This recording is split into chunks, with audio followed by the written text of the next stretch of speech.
Enneagram is a personality system. It describes 9 personality strategies and their relationships to one another.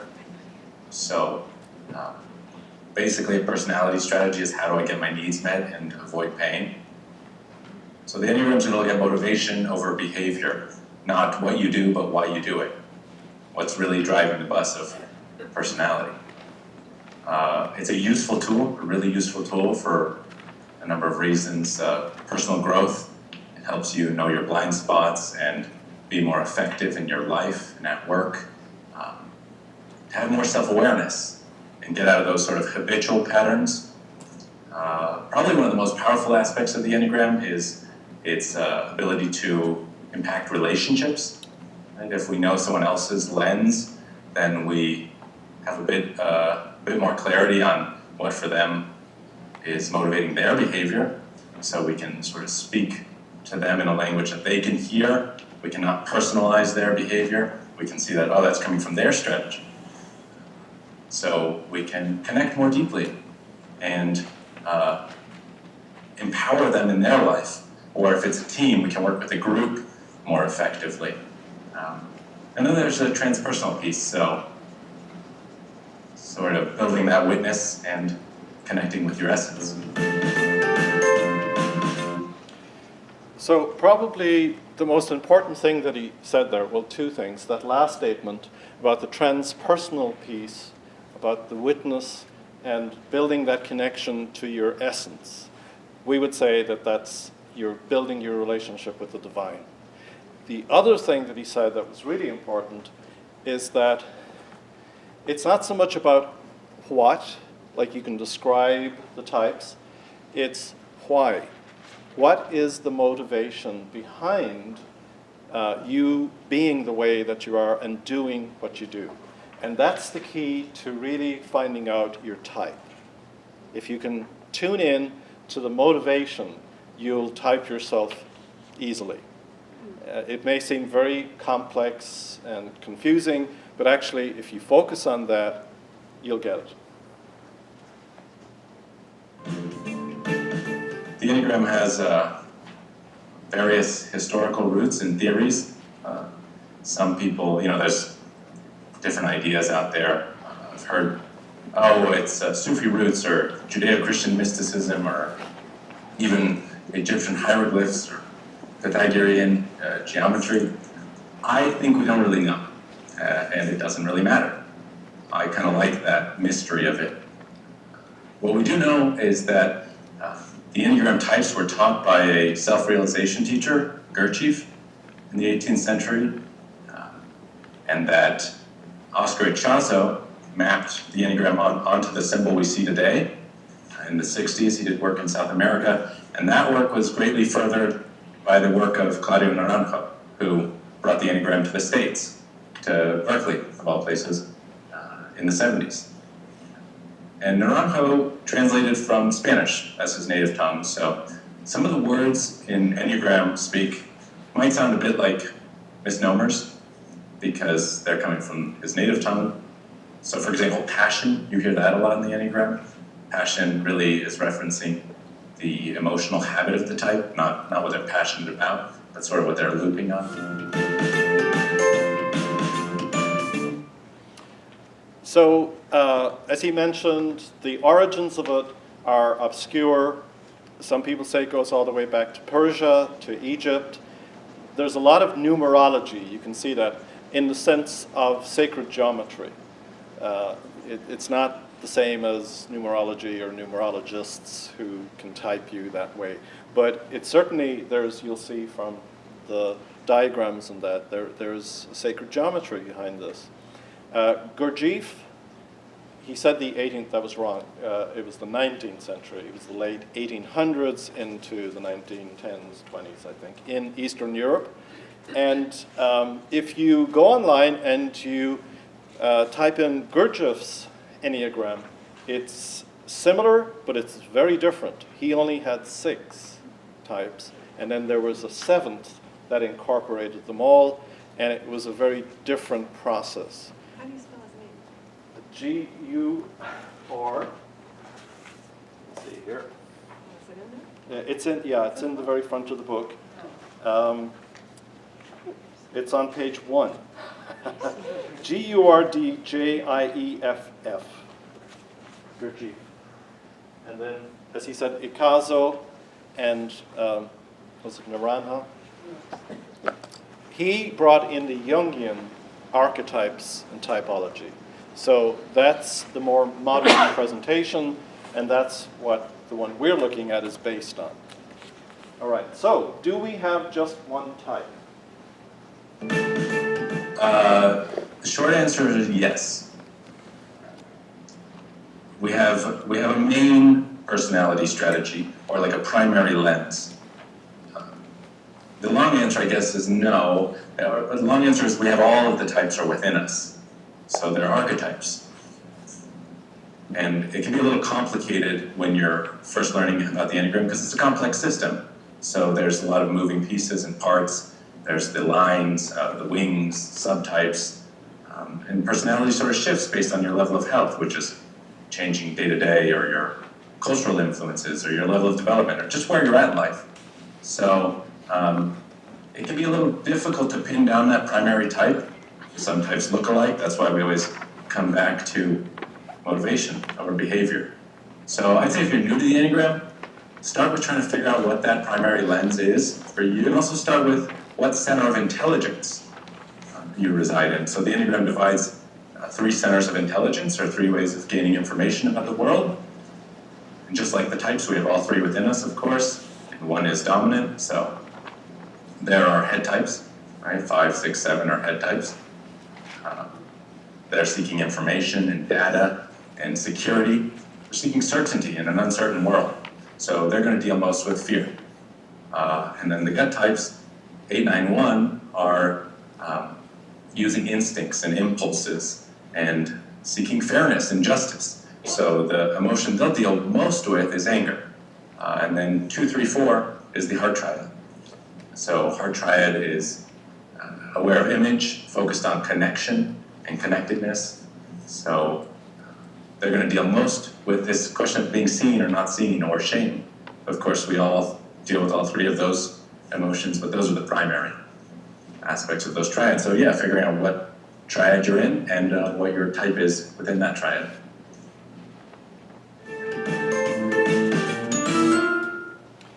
So this ties in beautifully with the integral theory that Ken Wilber talks about: the heart, the head, the gut, the instinct, the body, the emotion, the intellect. And we have those 3 centers, and we are utilizing all of them at some level, either unconsciously or consciously, but we rely on one particularly.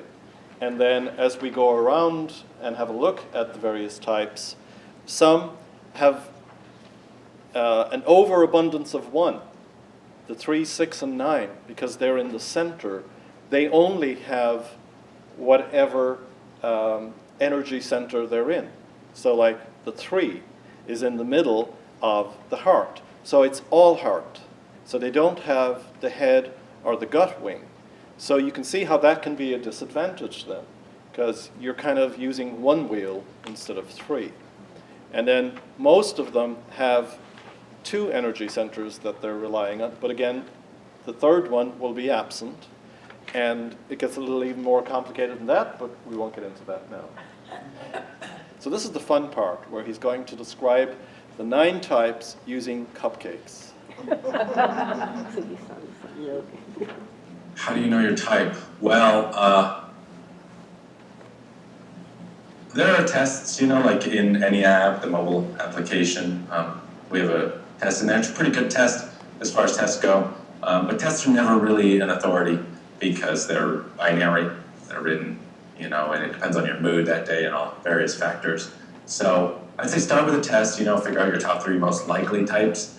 But the only way to really know your type is to study all 9 types and then reflect and explore what truly motivates my behavior. Yeah, I would say, one thing is, to quote George E.P. Box, essentially all models are wrong. but some are useful. So the Enneagram is just a tool. And it's a very powerful tool, but it's a tool. So anything that you make dogmatic can become dangerous.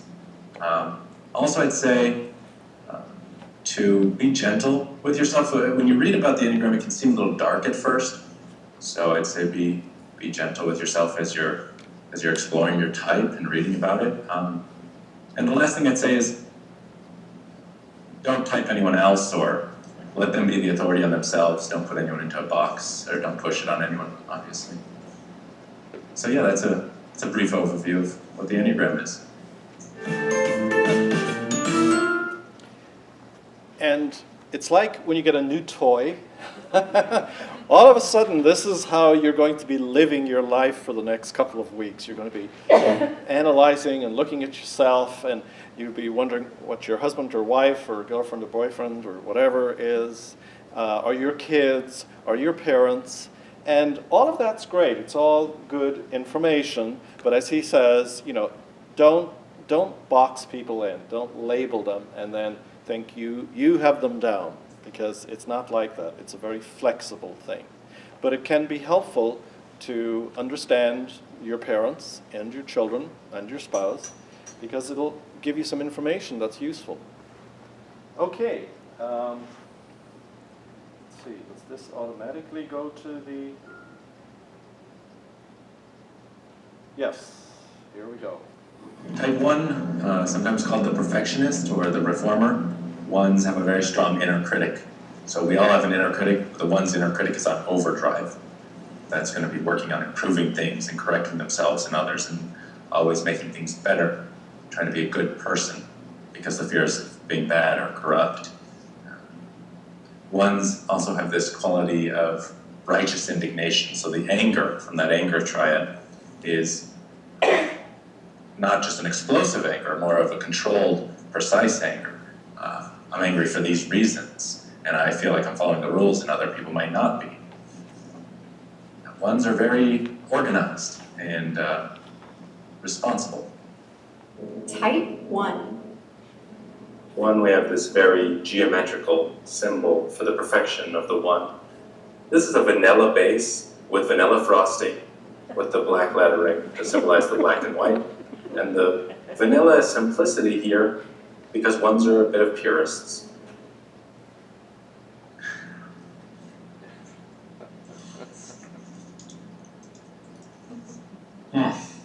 Perfect. So good. A little uneven.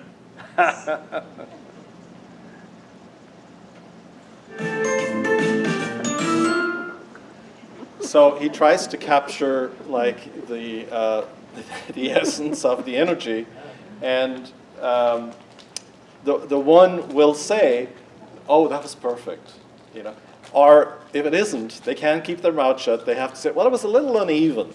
They just have to get that, and it's a compulsion.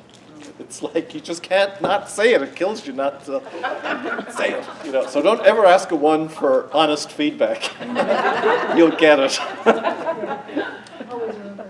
Always room for improvement. Yeah, so that would be when your teacher said, room for improvement. There you go. There's the one. Okay, so the essence, the motivation of the one is the ones... See, I think the motivation for all of them is love. I think that's the baseline. We're all looking for love, and then we get different ways of trying to get the love. And then, so the love, you get the love because you're good. And in order to be good, you have to be perfect. So the motivation is, I need to be perfect so that I'm good, so that I get the love that I'm expecting. And that's the problem. You can be as perfect as you want, and people will still criticize you. That's devastating to the one. They don't understand that. It's like it's not fair. I did everything right, and I'm still wrong. And therefore I'm not good, and therefore I'm not loved. So for those of you who are coming in, I'm just doing a catch-up from last week for some people who weren't here.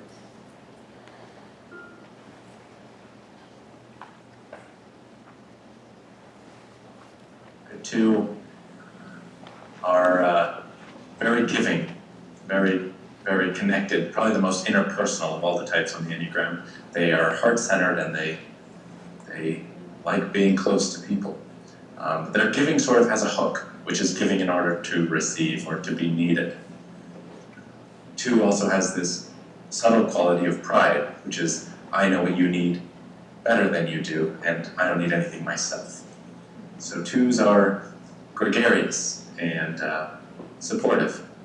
Type 2. 2s are all heart, so we have red velvet cupcake with a heart on top. This is our gesture at the giving cupcake.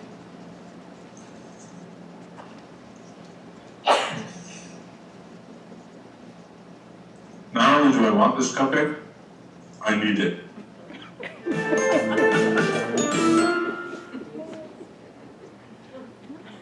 Threes. So again, the 2s come across as very loving and very warm. You love to be around the 2, especially a 1, because you're going to get lots of, lovely, hugs and all that kind of stuff. So it's very nurturing, and they felt that they didn't get the love that they needed, and so their way of compensating for that is that, well, I'll give the love instead. And of course that works to a certain extent, except when you don't get the love back, then it's like, after everything I've done for you, so there's that, then you get the backlash. So it's not a pure love for the sake of loving, it's to get that love back. So that's the motivation. And I'm just focusing on the motivation of each one. Are very driven, type A, multitaskers, and their focus is on being successful. So successful as is defined by the group they're in, or subgroup, or whatever context. 3s have an ability to be the chameleon and adapt to whatever role is desired or desirable. 3s are ambitious and industrious. Type 3. This is a pumpkin spice cupcake. Pumpkin spice doesn't even actually come from pumpkins, so it's a bit of a chameleon. A star, because 3s are seeking to be the star.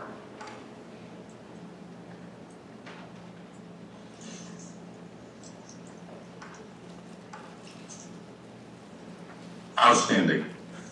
A cut above the rest.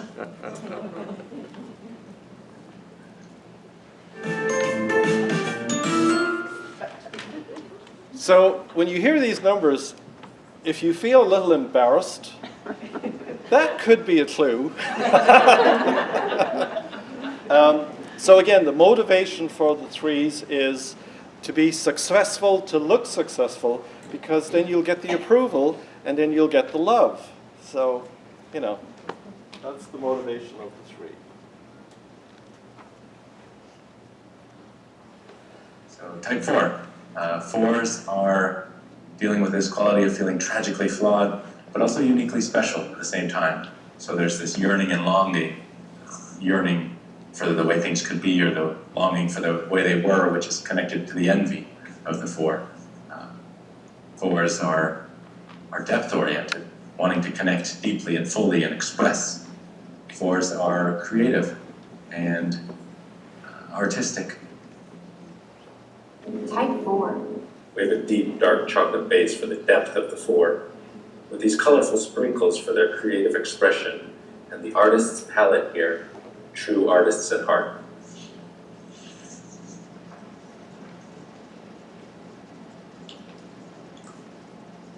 This one's different. It's special.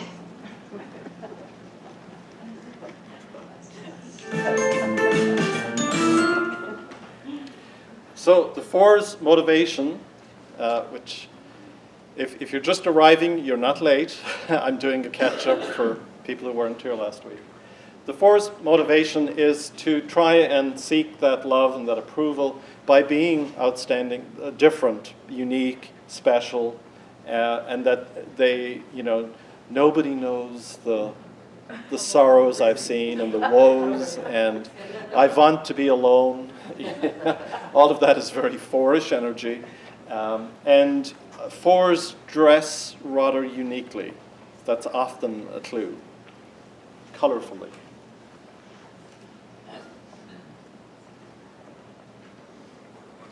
Type 5. 5 is very cerebral, probably the most heady on all of the Enneagram, the ability to compartmentalize things. So 5s are going to withdraw and create space from the world and people because the fear is being invaded on. 5s are also wanting to be the expert, so typically wanting to be the expert in a particular subject, to learn everything there is to know about that subject. So 5s are observant and scholarly. Type 5. This is a tiramisu cupcake. Tiramisus are a gesture at the sophisticated, perhaps even a little guarded quality of the 5.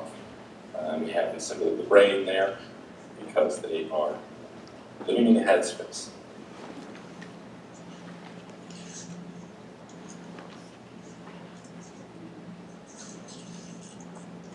Brilliant. It's my cupcake. Mine.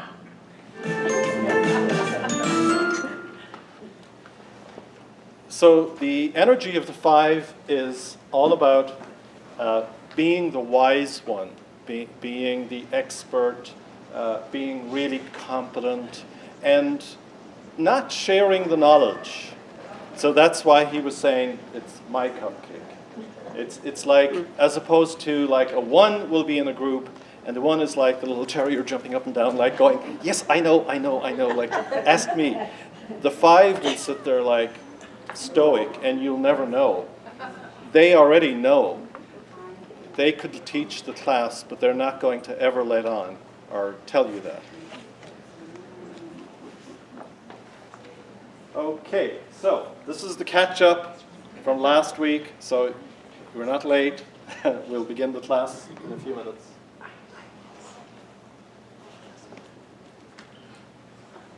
Type 6. 6 is safety is the main focus because the world is a chaotic and threatening place. So there's sort of the hypervigilance, scanning for danger. 6s have this devil's advocate quality, so questioning and sort of wanting to submit and rebel with authority at the same time. 6s also have that analysis paralysis, so because they're analyzing options, but it comes from fear, they can be frozen in fear. 6s are curious and loyal. Type 6. This is a carrot cake, cupcake, because it can't really make up its mind if it's a cupcake or a cake. We have a question mark symbol here, as 6s are the eternal questioner.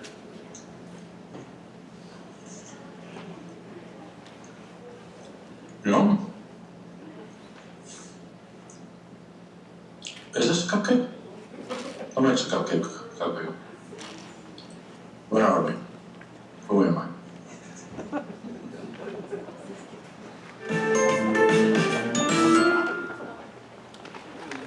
So the energy of the 6 is all around security and safety, providing that for themselves, but providing it also for their family, being kind of compliant, so fitting into big organizations like the military and all of that.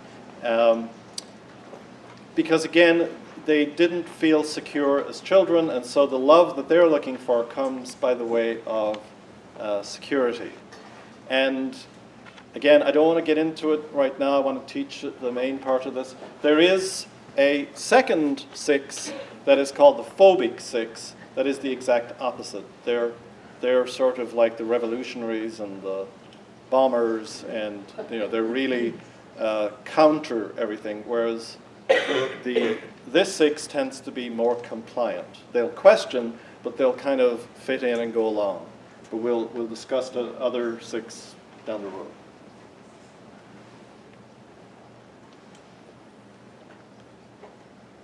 Type 7. So 7s are avoiding pain by reframing. The fear is being trapped in pain. So they're adept at creating fun and excitement to avoid their fear. 7s are excellent planners. They love planning in the way, not the one sense of it, but more planning to create pleasant options. planning so that the future is always exciting. And sevens also have a difficulty with commitment because the fear is that commitment will lead to being trapped. Sevens are optimistic and playful. Type 7. The smiley face here, it's already exciting. And to make it more exciting, that's a cookies and cream face. Who doesn't love cookies and cream?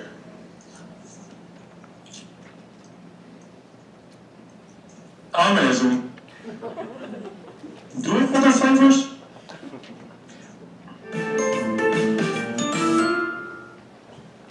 So again, the energy of the 7 is really positive. It's Little Miss Sunshine. It's very upbeat and happy. And the motivation is to have a lot of things planned and to stay busy and to be involved in a lot of fun things to avoid feeling the pain, the suffering. Because that's, as children, how they learned to get by in the world. Perhaps they didn't have parents who were very affirming of them in terms of their challenges or difficulties. And so they take it upon themselves to make life fun, not just for themselves, but for everybody. And, you know, when you ask people what your number is, 7s just like have this kind of I'm a 7. They love being 7s. Whereas It's true. Exhibit A. Exhibit A over here. You know, 2s, on the other hand, will crawl under the chair and try and sneak out because it's so embarrassing for them to discover that they're a 2.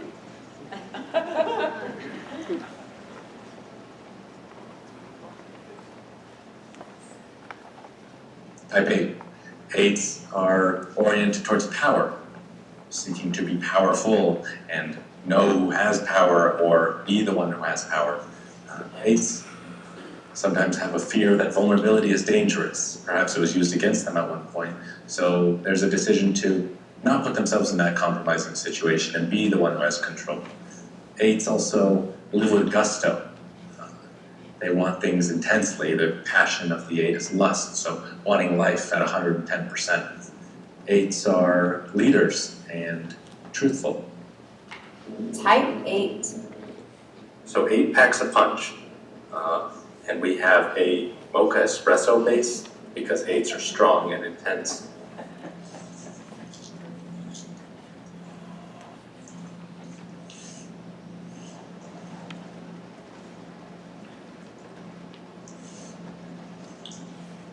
Had better.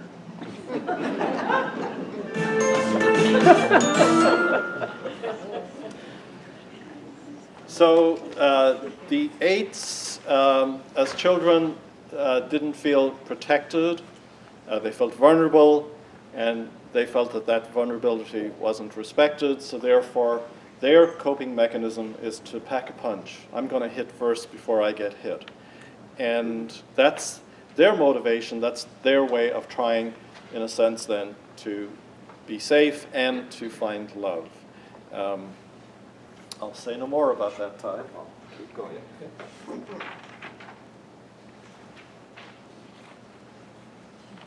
Nines are very good at merging with people and situations. They're very adept at knowing other people's agendas, but a little more difficulty identifying their own.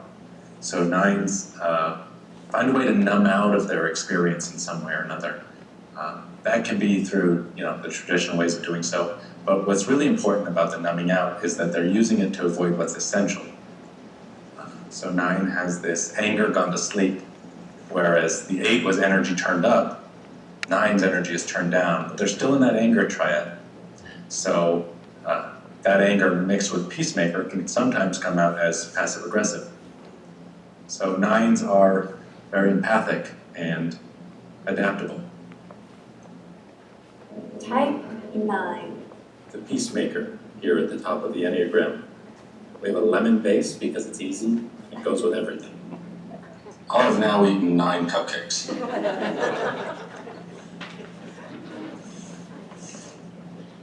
Which is fitting for the 9. Is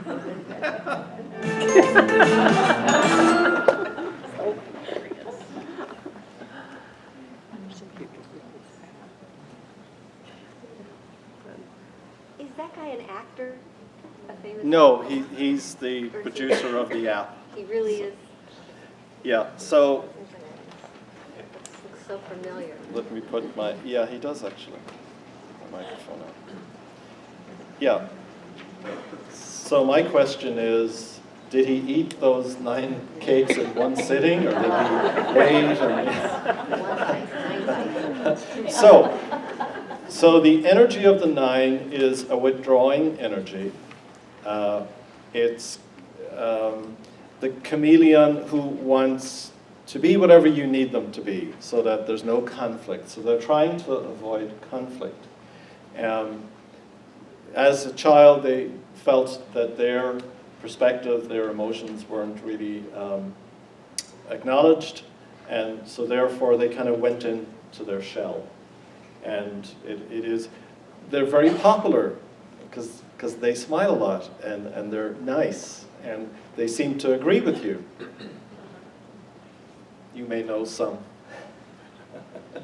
And they tend to be kind of, I think there are even body types that go with some of the numbers, and body types do love their cupcakes, therefore they tend to be a little more rotund, and there's sort of a teddy bearish quality to them, like a welcoming in.